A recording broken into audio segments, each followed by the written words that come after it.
Bueno, hoy vamos a hablar de 10 principios para el control mental que ayuda a acercarse a la meta espiritual.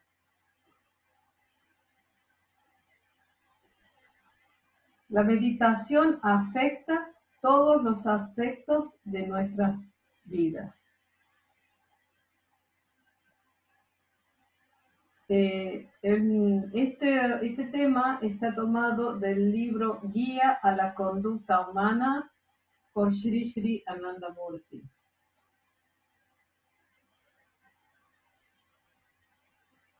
Dice, la armonía mental o la ética es la base de la práctica espiritual. Sin embargo, debe recordarse que la buena conducta no es el punto culminante de la marcha espiritual. O sea, esto parece un poco extraño, pero dice, la ética no es el punto culminante de la marcha espiritual, es el comienzo. Como moralista uno puede establecer un ideal para otros moralistas, pero hacer esto no es algo que valga la pena mencionar para un aspirante espiritual. Quiere decir que uno no debe alabarse o vanagloriarse a sí mismo de que uno es un moralista, porque eso es la base de la vida. El comienzo del camino espiritual es la moralidad. La sadhana, Baba dice así, la sadhana es su inicio, requiere armonía mental y este tipo de armonía mental también puede denominarse moralidad. O sea que el principio de la práctica espiritual es la moralidad. Por eso, cuando las personas se inician en la meditación o son iniciados, deben aprender los distintos puntos de llama y niyama. Nadie es perfecto de nacimiento.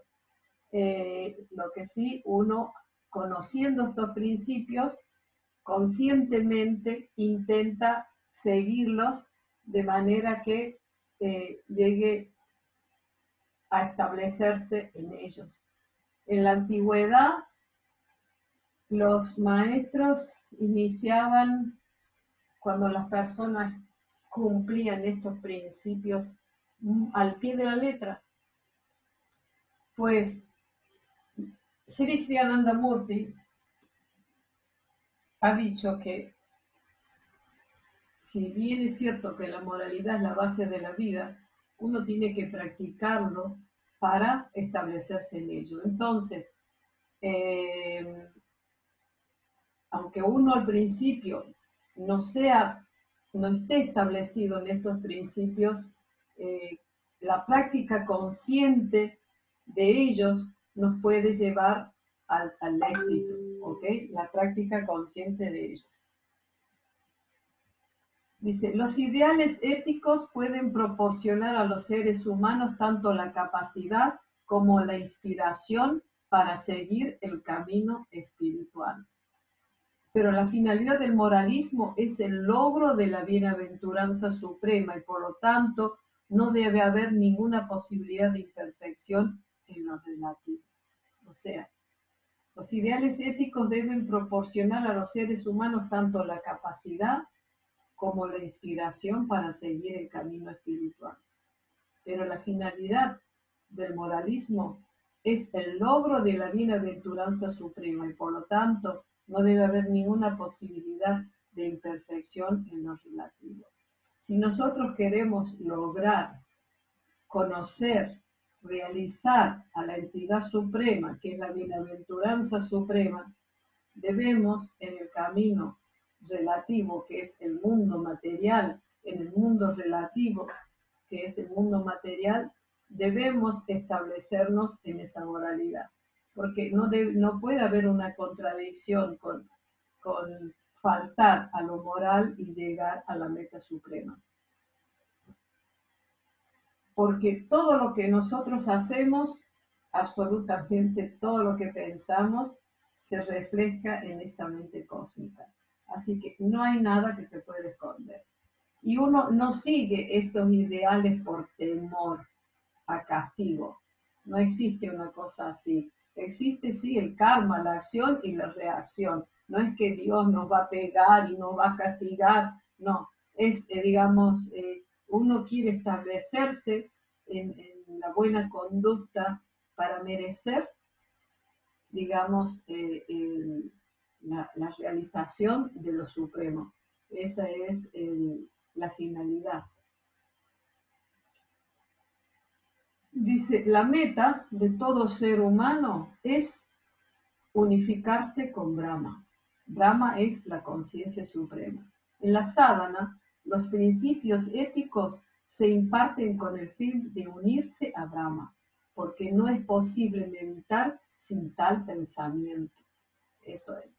Porque apenas uno cierra los ojos para meditar, todo aparece en nuestra mente, todo lo que pensamos, todo lo que hacemos, y claro, entonces así es más difícil la concentración. Existe una técnica que nos ayuda, pero con la técnica van también los principios. Cómo debemos comportarnos con los demás, con nuestro medio ambiente, y cómo debemos nosotros perfeccionarnos, autodisciplinarnos. La sadhana desprovista de ética desviará a las personas hacia los placeres materiales y en cualquier momento podrán usar su poder mental adquirido con mucha dificultad para saciar su sed de objetos físicos. Quiere decir que si uno comienza a meditar y no sigue estos principios de ética, la mente se desvía hacia a los deseos y a los gozos de la materia, digamos así, ¿no? Insaciable de la materia. Incluso antes de comenzar la meditación, uno debe seguir estrictamente los principios éticos. La ética del amor, llama. Estos 10 principios tienen 10 puntos. Los primeros 5 puntos están bajo llama. Llama quiere decir autocontrol, quiere decir control de nuestra conducta con el medio ambiente. Y niyama quiere decir principios de armonía con uno mismo.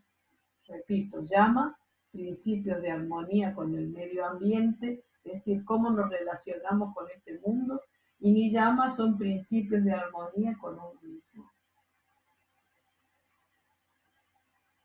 Vamos a hablar de llama.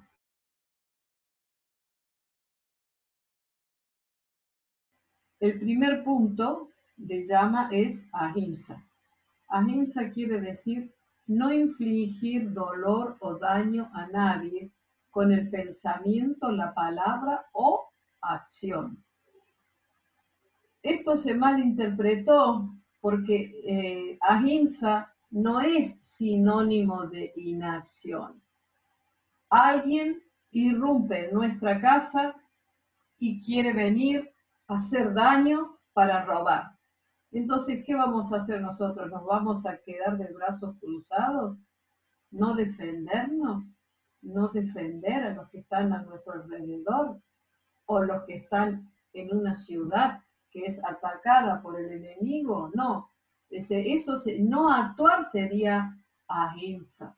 ¿Ok? Que ahimsa hay se puede explicar de muchas maneras. Matar a los animales para comerlos cuando hay tanto que la naturaleza nos ha provisto de cereales, frutas frescas, frutas secos, verduras, legumbres, cereales, ya he dicho.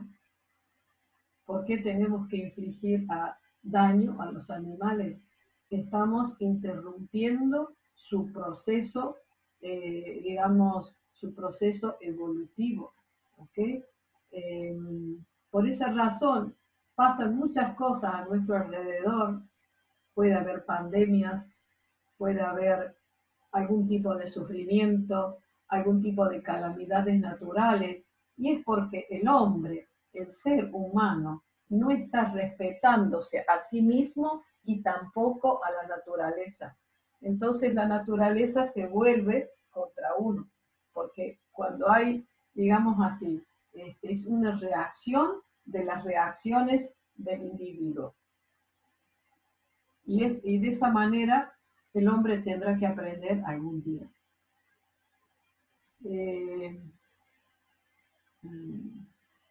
Bueno, es un principio que yo los invito a leer el libro porque es muy interesante y muy instructivo, ¿ok? Bien, un ejemplo de ahimsa. Digamos, ¿dónde es el hábitat, el sitio de vivir de un tigre, por ejemplo, o de los animales feroces? El bosque, ¿no es cierto? Entonces, si nosotros vamos al bosque y queremos matar a los animales o cazar a los animales, eso es ahimsa, porque ese es el lugar donde ellos viven, en esa naturaleza. Ahora, si de repente estamos caminando por el centro de la ciudad, donde hay mucha gente, hay niños, y vemos que un tigre se ha escapado de, digamos así, del zoológico o de donde sea, entonces allí, para salvar a las personas, porque ese no es el lugar adecuado de un animal feroz para vivir, entonces para salvar a la gente, en ese caso, si no hay otra forma de ponerlo en una jaula y de llevarlo y todo eso, pues en ese caso sí uno puede defenderse y no permitir que muera gente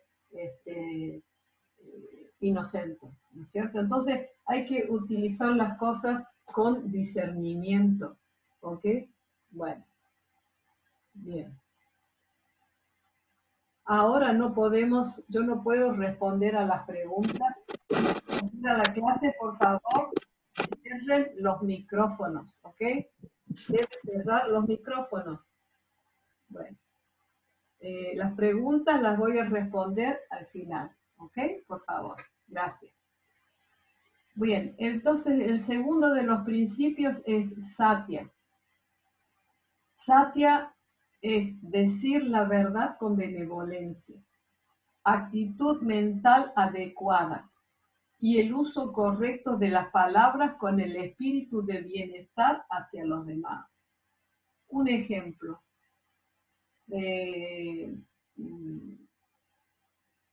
Hay dos hijos, dos hermanitos. Un hermano es grande ya y el otro es pequeño. Y resulta que el pequeño, sin querer, rompe un gran florero de cerámica, que es carísimo y que la madre ama mucho, ¿no? La madre del niño. Entonces viene la madre y ve eso y se enfurece. Y el hermano mayor dice, mamá, he sido yo. Entonces la madre descarga el enfado con el hermano mayor, no con el pequeño. Entonces allí uno decía, ay, está mintiendo. Pues es decir las cosas o la verdad con benevolencia, porque el propósito del hermano mayor es proteger al pequeño. Ahora, cuando pasan los días y el enfado de la madre se reduce, se calma, entonces ya el hijo mayor le dice la verdad a la madre. Entonces, quiere decir que uno puede cambiar un poquito esa verdad con el fin no de mentir, sino de no dañar a los demás. No es exactamente lo mismo que ahimsa, sino que es decir la verdad con benevolencia. La actitud mental adecuada y el uso correcto de las palabras con el espíritu de bienestar hacia los demás. Cuando uno está establecido en este principio, logra que, digamos así, se crea en nuestra mente por el deseo de la actitud de bondad que tenemos hacia los demás, se crea una energía muy sutil una vibración que se llama ollas, o sea, es una vibración espiritual muy grande que se expresa en la mente por nuestra buena actitud, ¿no? Eh, y dicen los maestros que cuando una persona está establecido en Satya, eh,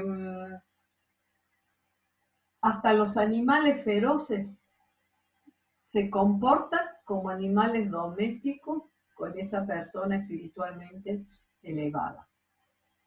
Astella. Astella quiere decir no tomar posesión de lo que pertenece a otros, no robar ni inducir a otros que lo hagan. Porque una cosa es no robar y otra cosa es que yo no robo, pero induzco a alguien a que lo haga. Y si no lo induzco, en la realidad lo pienso, voy a robar algo, no, pero no lo hago porque tengo miedo. Es una forma de robar mentalmente, porque es la actitud. O si no, planificar para que otros hagan el robo. Comprar un billete de tren de segunda y viajar en primera es robar también. Son cosas pequeñas, ¿no? Entonces, como cada acción crea una reacción en nuestra mente, es muy importante cuidar mucho de nuestras acciones. Brahmacharya. Brahmacharya quiere decir todo y todos son la expresión de la conciencia cósmica.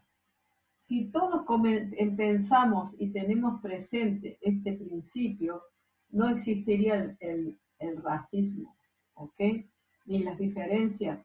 Blancos, negros, amarillos, gordos, obesos, delgados, altos, bajos, cultos, incultos, en todos fluye la conciencia cósmica. Todos somos partes. Cada pequeña ola del océano es de la misma naturaleza que el agua del océano.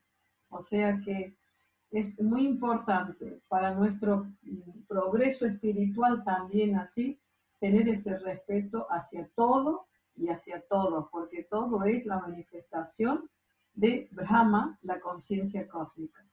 ¿Okay?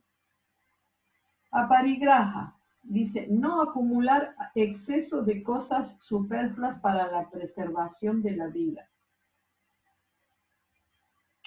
¿Cuáles son las mínimas necesidades? Las mínimas necesidades son un techo para vivir, alimentos, ropa, educación y medicinas o ayuda médica. Medicinas de las buenas, de las que realmente hacen bien. Esas son las mínimas necesidades. Entonces, sobreacumular otras cosas como excesiva, todo el mundo necesita un techo para vivir, pero no necesita 20 casas, no necesita 100 pares de zapatos, no necesita 50 trajes, o bien 100 vestidos de bien vestir, etc. ¿Por qué? ¿Para qué sucede? Porque cuando empezamos a acumular,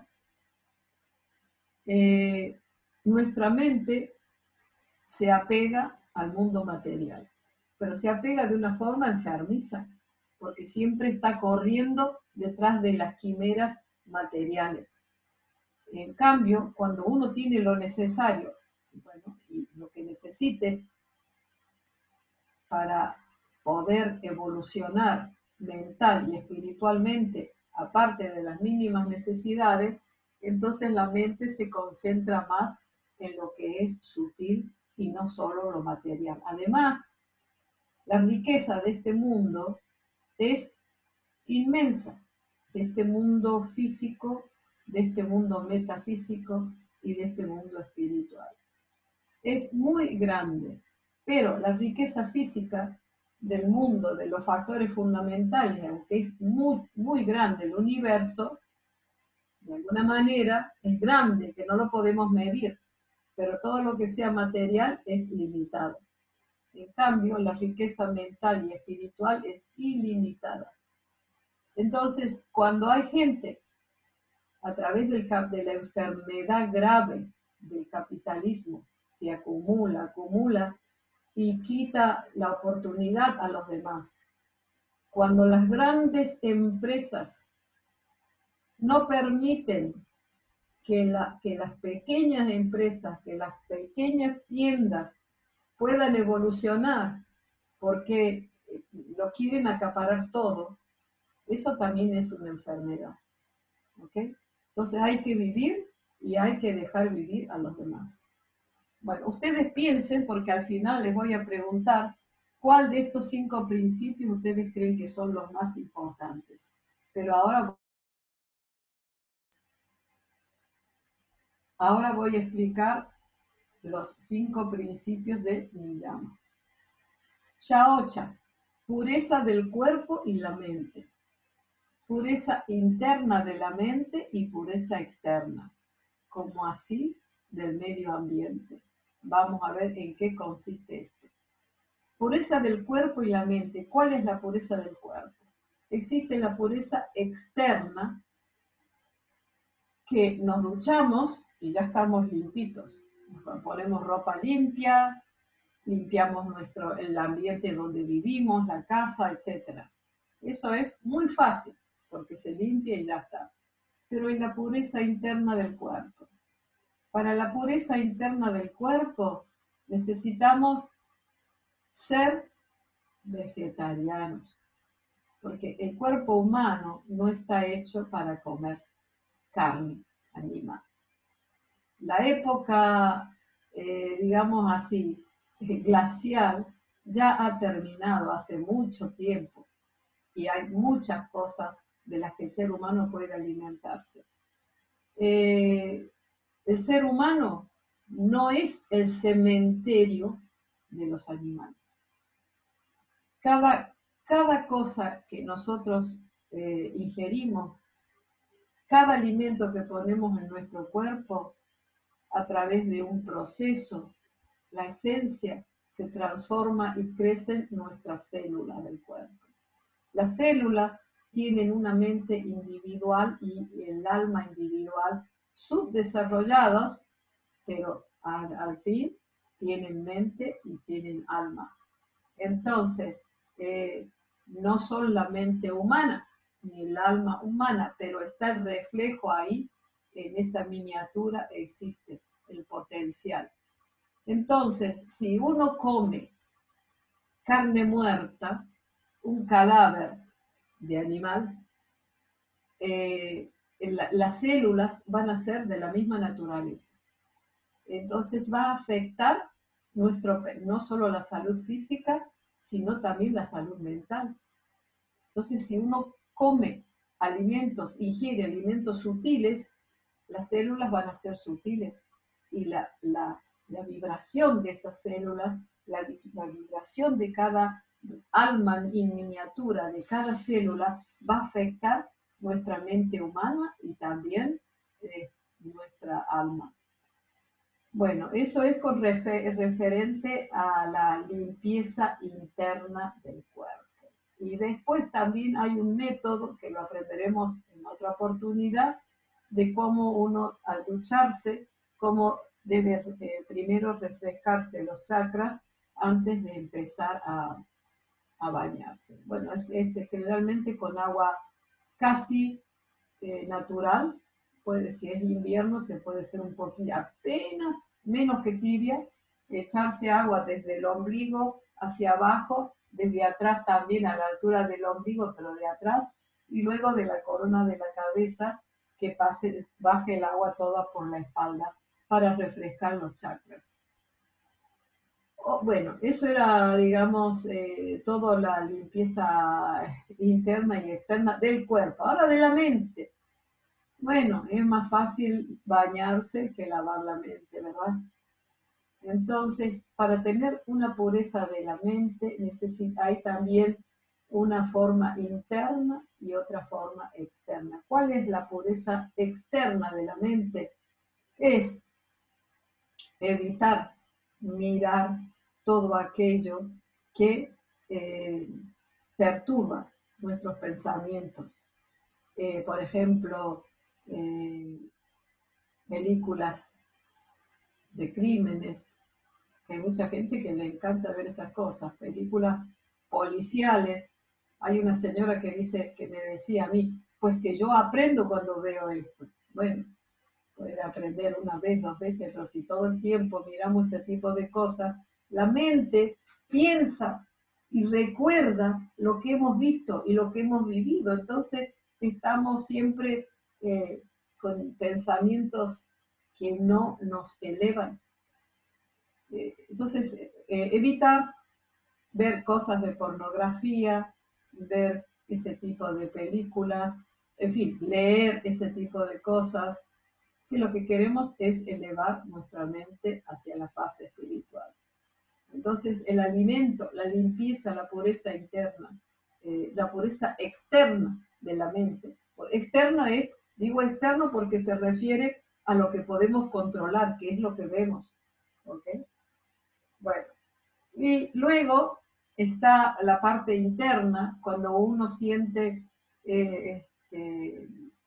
algo negativo en la mente, o sea, un sentimiento negativo hacia alguien o hacia algo. Entonces le preguntaron una vez a un monje, ¿cómo, cómo puedo, dice, cómo puedo superar eh, el enfado que tengo contra alguien? Y el monje le dijo, amándolo. Claro, es muy fácil decirlo, ¿no? Pero quiere decir que la pureza interna de la mente es cambiar, hacer el esfuerzo de cambiar exactamente lo opuesto. Estos 10 principios nos pueden ayudar a solucionar, y estos principios de Niyama, que también son 5, estos son para autodisciplinarnos, ayudarnos a nosotros mismos, ¿ok? Cada noche antes de dormir uno debería repasar cada principio y ver qué es lo que le ha fallado ese día para que al día siguiente hacer el esfuerzo de poderlo cumplir. Luego está Santosha, dice estado de calma o contentamiento, no afligirse por resultados no satisfactorios, intentar lo mejor a nuestro alcance. Bueno, esto tiene que ver con el punto anterior que yo decía, aparigraja, no acumular excesos de cosas superfluas para la preservación de la vida, porque eso hace que nuestra mente no esté en calma, es un estado de aflicción, de angustia, que uno siempre está corriendo detrás de quimeras materiales, a lo mejor inalcanzables o no, que no nos dan la paz interior que necesitamos. Entonces, Santosha quiere decir que cualquier cosa que uno intente, por ejemplo, un estudiante ha estudiado un montón para terminar la última materia que le faltaba, o una materia de cualquier curso, ¿no? Y resulta que estudia y al pobre no le va bien. En ese momento ha pasado lo que ha pasado. Claro, es muy fácil decir no te aflijas por el resultado, sino que uno tiene que sentir que la vida no se va detrás de un mal resultado. Eh, yo he estado en Corea del Sur 8 años y medio trabajando, y a veces los estudiantes, porque estudiaban o no les iba bien, no digo todos, uno en tantos, o no conseguía trabajo, eran capaces de suicidarse, ¿no? Entonces, no, el suicidio nunca es una solución, sino que es un retraso grande para nuestra evolución.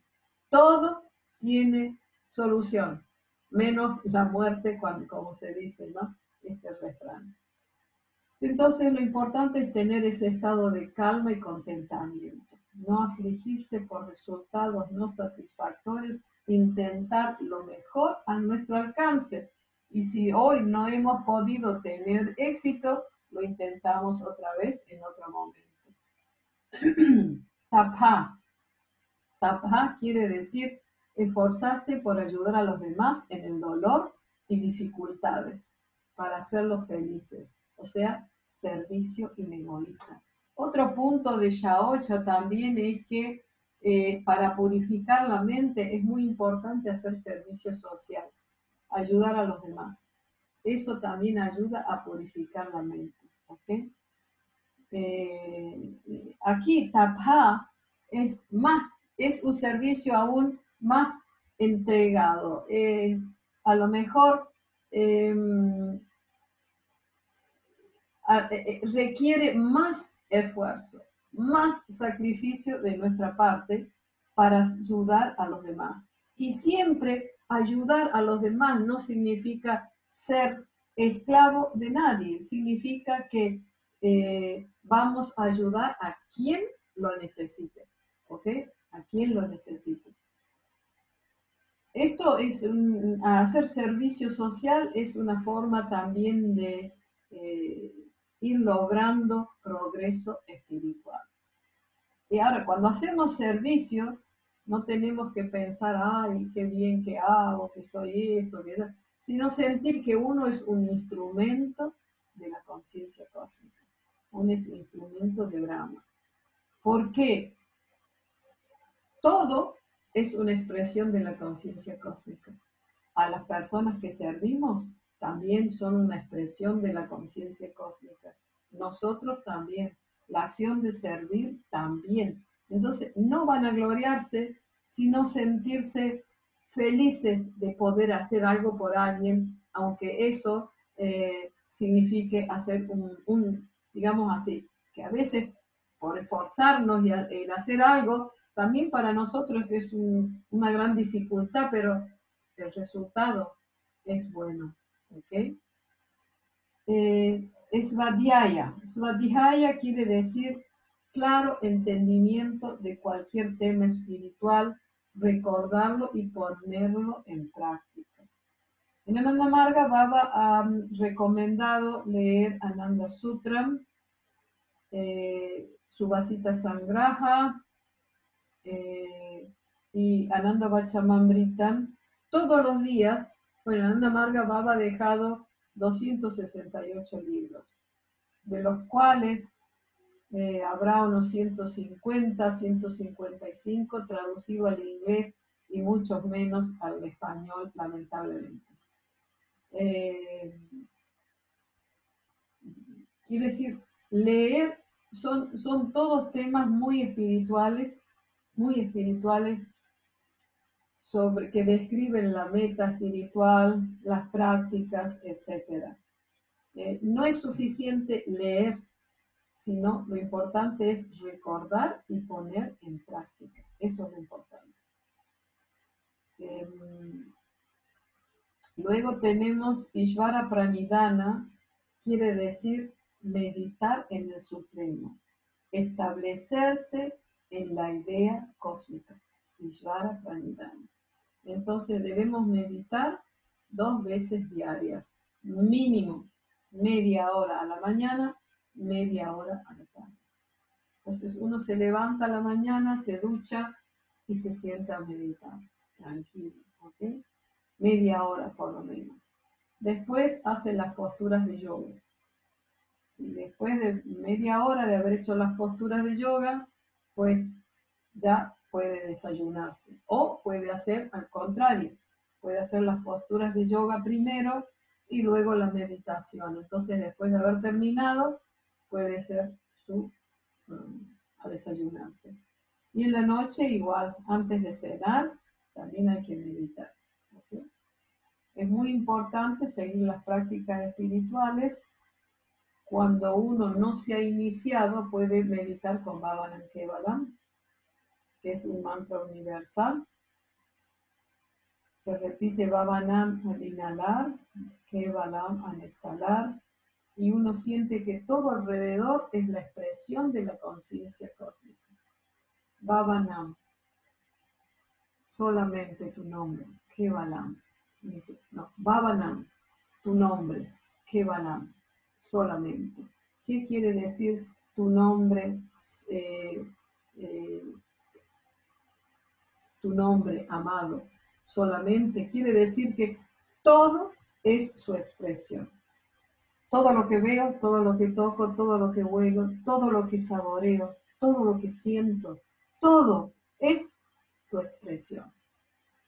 Muy bien, estos son a grandes rasgos los principios. Ahora yo quería preguntarles, de los 5 primeros principios, ¿cuáles creen ustedes que es el más importante? Todos son muy importantes, pero hay uno que es el más importante porque incluye todo, ¿no?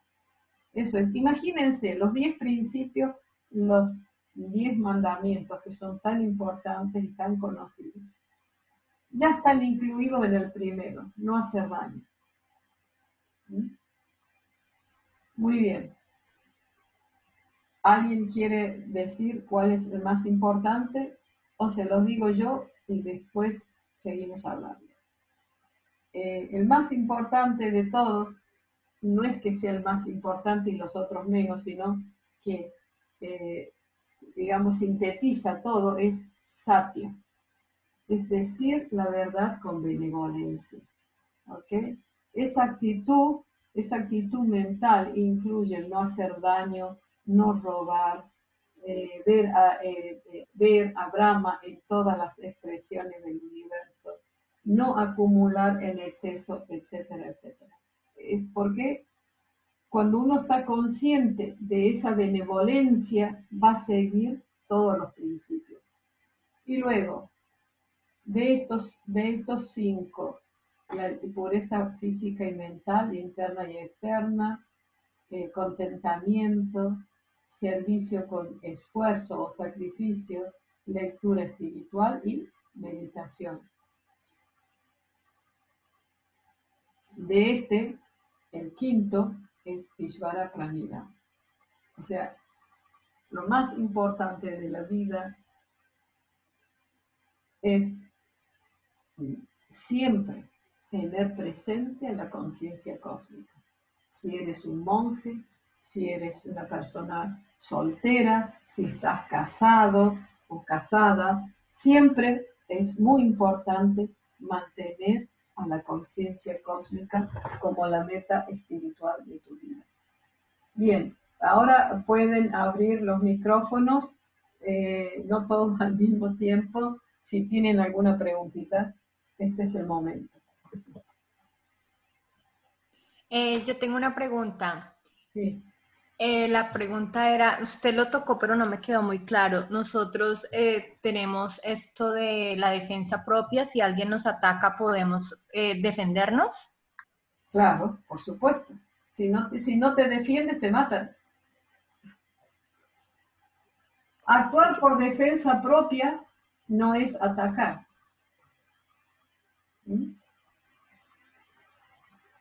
Ok, la segunda pregunta es, cuando uno tiene niños pequeños y los está educando, hay momentos, por ejemplo, en mi caso, que me hace falta darles un manazo para disciplinar, no violencia física, sino como una palmada en alguna parte.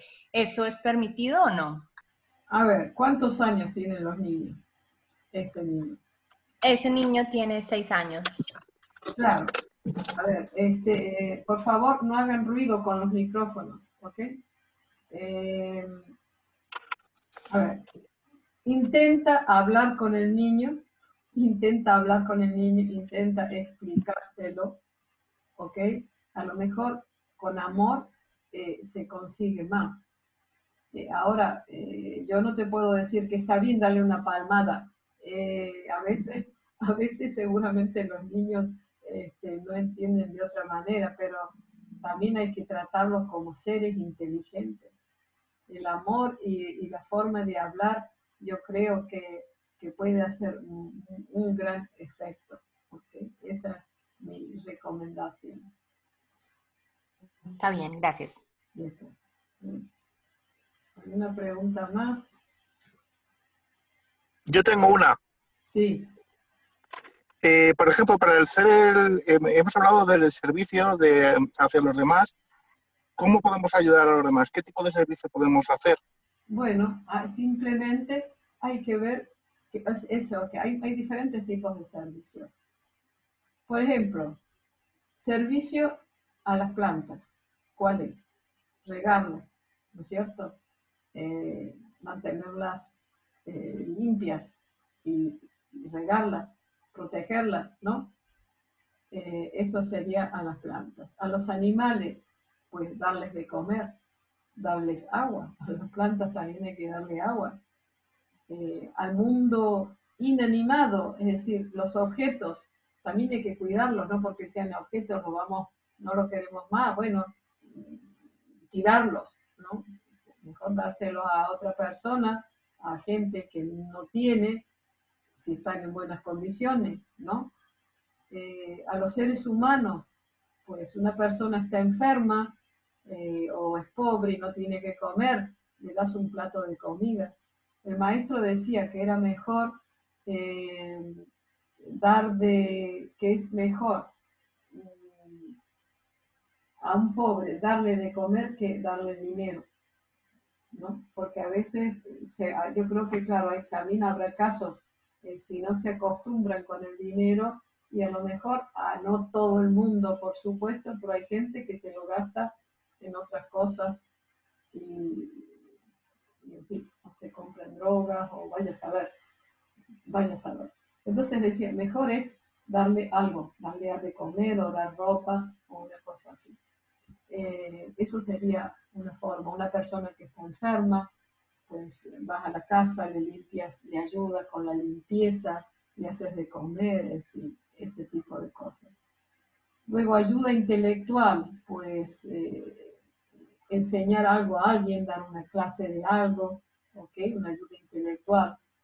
También que, digamos así, hacer una charla sobre espiritualidad también es un servicio, es intelectual porque hablas intelectualmente de cosas, pero el fondo es espiritual, ¿no?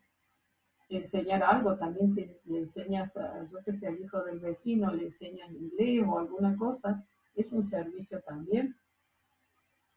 Y después dice servicio del coraje. ¿Qué significa servicio del coraje? Significa, o servicio del guerrero se llama en realidad, que ayudar a alguien, enseñar a alguien principios de comportamiento, si está por la mala en mal camino, para que enderece su vida, digamos así, también es aplicar esa fuerza moral para ayudar a alguien, ¿no? Bueno, ese tipo de cosas más o menos. Y también esa ayuda económica, si alguien realmente, ayuda económica, también a alguien, por ejemplo, le pagas el estudio a alguien, o realmente una madre tiene un bebecito y no tiene para comprarle la leche, pues entonces vas con la madre, le compras lo que ella necesita y le ayudas, o medicinas, o sea que hay muchas maneras de poder ayudar. Estás en el autobús, te levantas para darle el asiento a una persona mayor o a una futura mamá, ayudas a cruzar a un anciano, hay muchas formas, a cada momento hay una oportunidad. Otra manera, mi madre, por ejemplo, solía remojar las migas de pan y ponerlas en una pared baja que había en la terraza de mi casa para que los pajaritos vinieran a comer. Hay muchas maneras, ¿ok? Muy bien. Curioso, yo también lo hago. Usted también lo hace, pues mira, eso es instintivo. Muy bien. Bien, ¿alguna otra pregunta, chicos? Si no, vamos a cortar aquí la grabación. Un momentito. Hola, y yo. ¿Quién eres? ¿Qué pasó? Sebastián. Un momentito. Un momento, Un momento, por favor.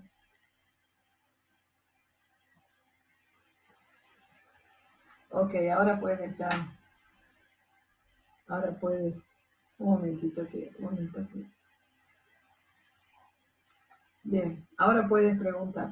Sí. Dime. Hola. Sí, mi duda era que, Es ¿por que qué uno se llama no se te oye, llama no y se te otro me oye, llama? no se te oye. ¿Qué significa?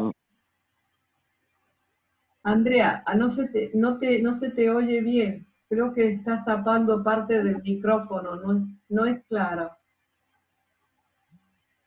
Vuelve a repetir, por favor. Hola, ahí.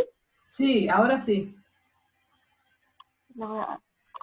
Bueno, la pregunta era que ¿por qué unos pertenecen al llama y otros al ni llama? ¿Qué es llama y ni llama? Claro, es que lo expliqué al principio. Llama quiere decir mi comportamiento, mi Disculpe. relación con el entorno, ¿ok? Eso es llama, es mi relación con el entorno. Y ni llama es autodisciplina, cómo yo me disciplino, ¿ok? Cómo yo actúo, sí, es autodisciplinarse, exacto. Claro. Hoy, sigue grabando esto un momento. Perfecto. Ay, muchísimas gracias, Didi. Disculpa por el retraso. No pasa nada, al contrario.